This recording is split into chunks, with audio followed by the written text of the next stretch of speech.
Hello बच्चों, कैसे हैं आप। तो आज मैं शुरू करने जा रहा हूँ 10th क्लास का पहला ये चैप्टर है chemical reaction and equation, science का 10th क्लास का। तो शुरू करते हैं। चैप्टर शुरू होता है इससे कि कंसीडर द फॉलोइंग सिचुएशन, मतलब कुछ सिचुएशन जो हैं आपको क्या करनी है, कंसीडर करनी है।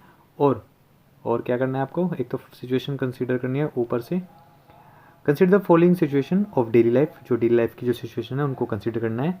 एंड थिंक, सोचना है व्हाट हैपन्स, कि क्या होता है व्हेन, यानी जब milk is left at room temperature, जो मिल्क होता है जब उसको रूम टेम्परेचर पर छोड़ दिया जाता है ड्यूरिंग समर। एन आयरन तवा, जो आयरन तवा जो होता है, लोहे का जो तवा होता है, या फिर पैन हुआ या फिर नेल्स हुआ, is left expose to humid atmosphere, मतलब जो लोहे की जो कील होती है अगर उसको हम नमी वाले एटमोसफेयर में जब उसको रोक देते हैं या छोड़ देते हैं तो उसमें क्या होता है। आगे है ग्रेप्स आर फर्मेंटेड, जो ग्रेप्स होते हैं वो कैसे फर्मेंटेड हो जाते हैं या सड़ जाते हैं। नेक्स्ट है food gets digested in our body, जो खाना होता है हमारी बॉडी के अंदर वो कैसे डाइजेस्ट हो जाता है। आगे है वी रेस्पायर, जब हम सांस लेते हैं तो क्या होता है। तो शुरू करते हैं। In all these above situation, जितनी भी ये सिचुएशन हमें दी गई हैं ऊपर की, जो नेचर है, the nature and the identity of the initial substance, मतलब जो उनकी आइडेंटिटी थी पहले, मतलब स्टार्टिंग में जो उनकी आइडेंटिटी थी जैसे वो पहले थे, एंड उनमें substances have somewhat change, कितना कुछ उसमें क्या हुआ है, चेंज हुआ है।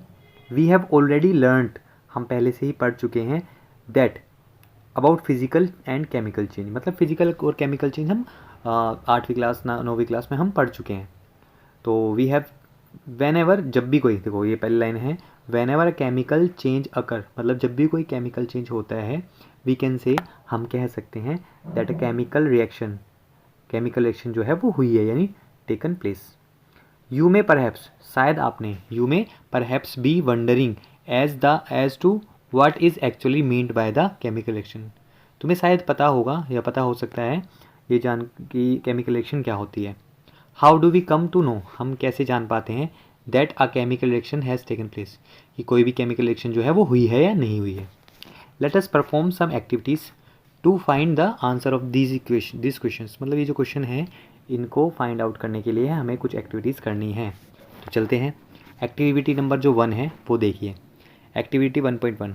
तो सावधानी इसमें बताई है कि this activity needs the teachers assistant, मतलब ये जो एक्टिविटी है वो टीचर की असिस्टेंस को क्या करते हैं, शो कराते हैं। इट वुड बी बेटर, ये बेटर होगा, इफ़ स्टूडेंट जो है वो सूटेबल आई ग्लासेस को पहन ले। क्लीन अ मैग्नीशियम रिबन, साइड में एक मैग्नीशियम, साइड में जो इमेज दी गई है उसमें दिखाया गया है एक टोंग है जो उसको पकड़ने के लिए है, एक मैग्नीशियम रिबन है, मैग्नीशियम एक मेटल होता है उसका एक रिबन होता है, और बर्नर है जिसमें हम उसको जलाते हैं, और एक वॉच ग्लास है जिसको हम चेक करते हैं। वॉच ग्लास में मैग्नीशियम जलने के बाद जो पाउडर बचता है उसको बोलते हैं मैग्नीशियम ऑक्साइड। आगे लिखा हुआ है इसमें जो एक्सप्लेन किया गया है कि कॉजन क्या है। कॉजन मैंने आपको बता दिया है। अब आगे है क्लीन अ मैग्नीशियम रिबन। सबसे पहले हमें क्या करना है कि मैग्नीशियम रिबन जो होता है उसको साफ़ करना होता है। अबाउट 3 to 4 सेंटीमीटर लॉन्ग, कितना करना होता है, 3 से 4 centimetre, bye rubbing it's sand paper, जो रेगमाल जिसे हम बोलते हैं, जो सैंड पेपर होता है उससे हम इसको क्या करते हैं, रब करते हैं, साफ़ करते हैं। होल्ड इट, इसको पकड़ना है, with a pair of Tong, Tong जो होता है चिमटा जिसे बोलते हैं, उससे क्या करना है, हमने इसको पकड़ना है। आगे burn it using a spirit lamp और burner and collect the ash so formed in a watch glass as shown in figure 1.1, मतलब हमें इसको इस तरीके से जलाना है, जला करके जो इसका पाउडर है उसको एक वॉच ग्लास में कलेक्ट कर लेना है और कलेक्ट करके इसको देखना है जैसे कि डायग्राम में बताया गया है। आगे burn the magnesium ribbon keeping it away as far as possible from your eyes, मतलब जो हम मैग्नीशियम रिबन को जलाते हैं तो हमें उसको अपनी आंखों से दूर रखना चाहिए ताकि हम उसको समझ सकें, मतलब हम उससे बच सकें। वट डू यू ऑब्जर्व, हम क्या ऑब्जर्व करते हैं ये आगे पढ़ेंगे। तो अभी के लिए इतना ही, चेक करते हैं इसको।